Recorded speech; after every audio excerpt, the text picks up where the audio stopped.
शिवमंडल ब्रह्मापुरी चाहे विष्णु लोक में हो, शिवमंडल ब्रह्मापुरी चाहे विष्णु लोक में हो, और हमारे गुण भूल नहीं तो आण छुटाऊं तो।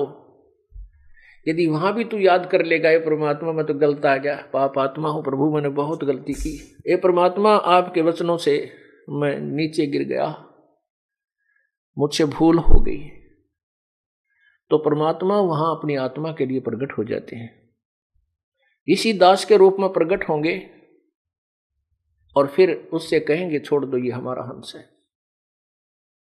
वहां से तो छुड़वा लेंगे और फिर वो चरणों में लिपट कर बुरी तरह रोगा, क्योंकि वहां तो पिटाई तैयार हो रही थी, डंडे ठाए खड़े थे वो पुलिस वाले यानी धर्मराज के सैनिक।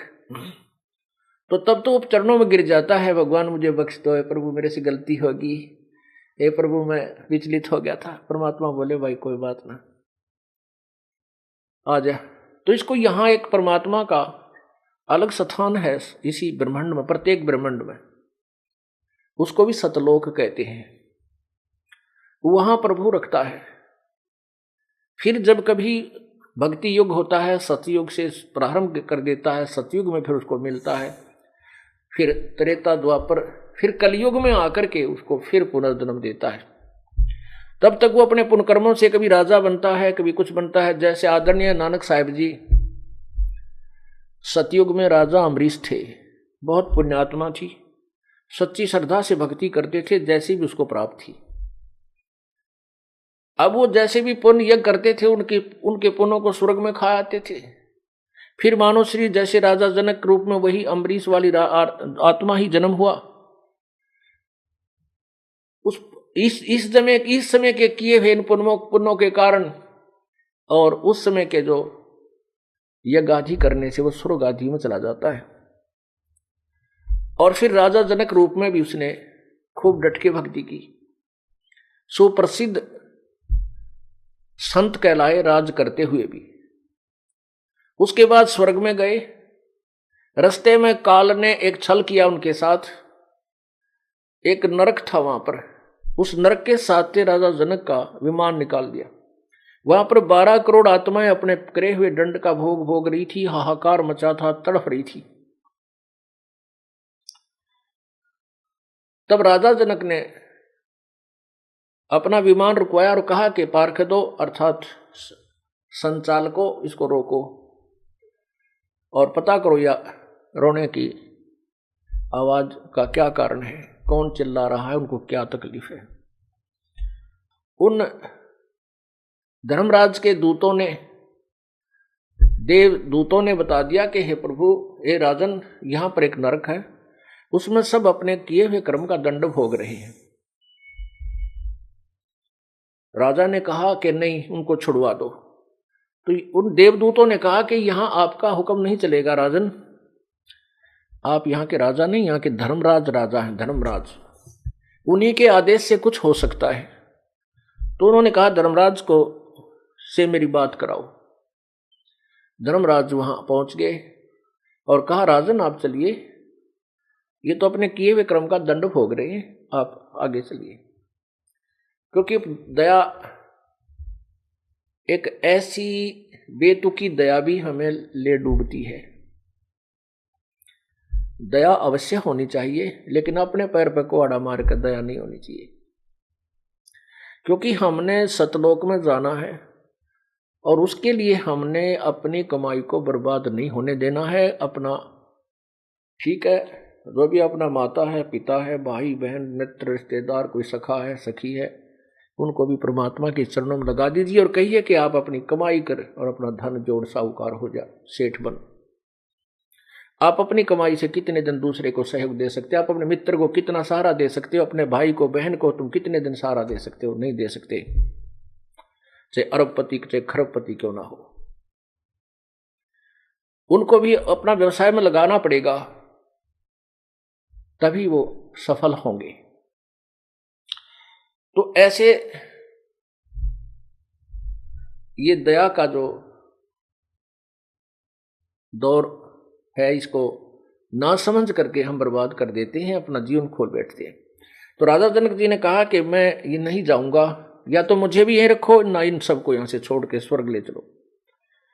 उस समय धर्मराज ने कहा कि एक उपाय है इसका, आप अपने कुछ पुण्य इनको संकल्प कर दीजिए, इनको दान कर दीजिए, फिर हम इनको यहां से निकाल के स्वर्ग ले चलेंगे।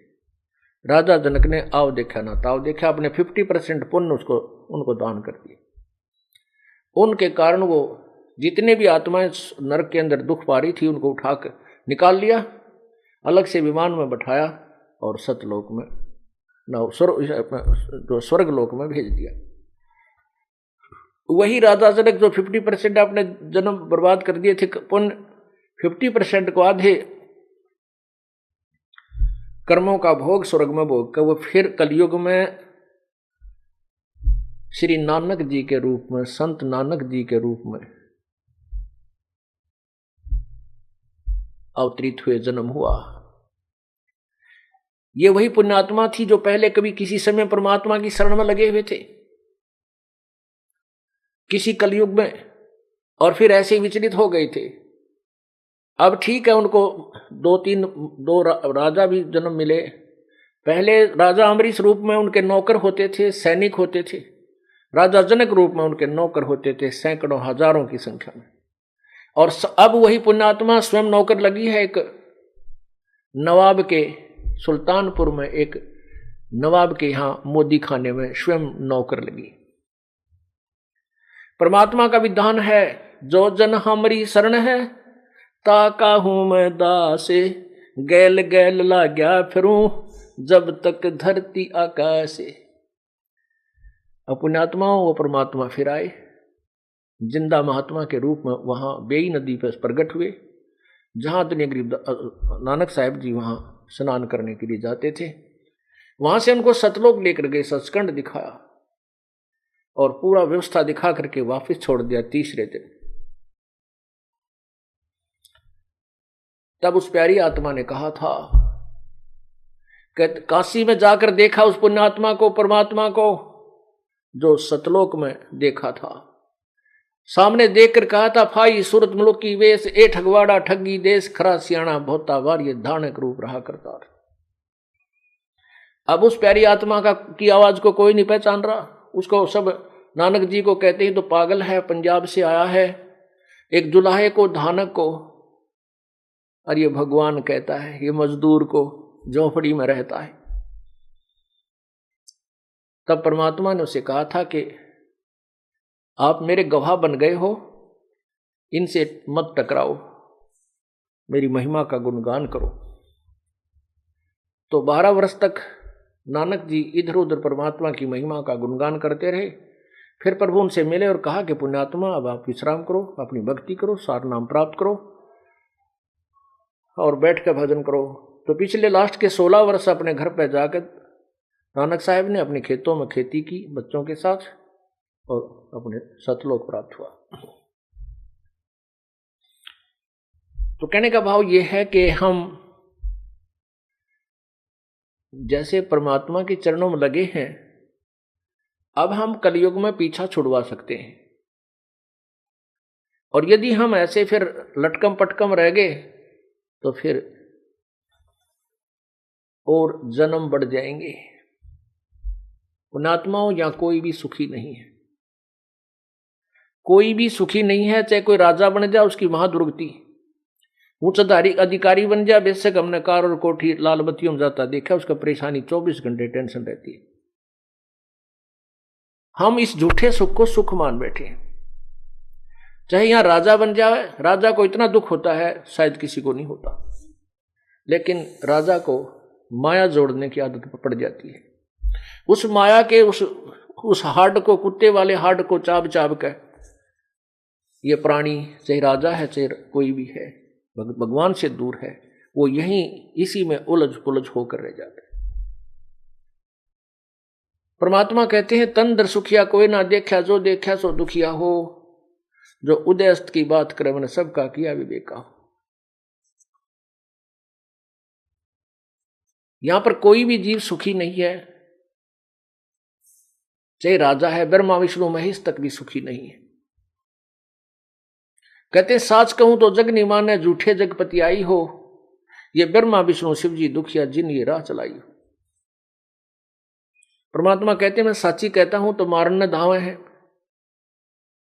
और झूठी बात को ये स्वीकार करे बैठे हैं कि ब्रह्मा विष्णु महेश सर्वशक्तिमान है, इनकी पूजा से मोक्ष होता है। नहीं, इनका अपना भी मोक्ष नहीं है। ये स्वयं भी जन्म मृत्यु के 84 लाख योनियों के चक्कर में ही है।